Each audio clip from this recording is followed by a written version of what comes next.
I'm Christine Frizzau in Washington, where President Donald Trump has just launched an official investigation into President Joe Biden's final months in the White House, with a focus on his, quote, use of the auto pen and who may have known what about his reported cognitive decline that's been outlined in a new book which alleges a cover-up. The Department of Justice, just the latest entity to be launching an investigation into President Joe Biden's final months in the White House. I know some of the people that use that auto pen, and those are not the people that had the same ideology as Joe Biden.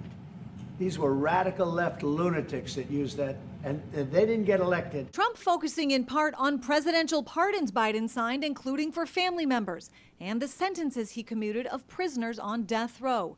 On Wednesday, issuing this memo asking the DOJ to investigate, quote, whether certain individuals conspired to deceive the public about Biden's mental state. At the same time, Republicans on the House Oversight Committee are ramping up their own investigation into the matter, following the release of this book by journalists Jake Tapper and Alex Thompson. We want to know who told them to do what and when. We want to know that Joe Biden actually gave the authority to do that Joe Biden was cognitively aware of what he was doing. His committee now expanding its investigation with demands Biden's doctor, Kevin O'Connor, answer questions.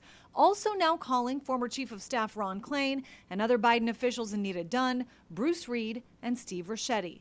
Former President Biden now responding in a statement writing, "Let me be clear. I made the decisions during my presidency. I made the decisions about the pardons, executive orders, legislation, and proclamations. Any suggestion that I didn't is ridiculous and false." For years now, Republicans have accused the Justice Department of being weaponized against them and Donald Trump.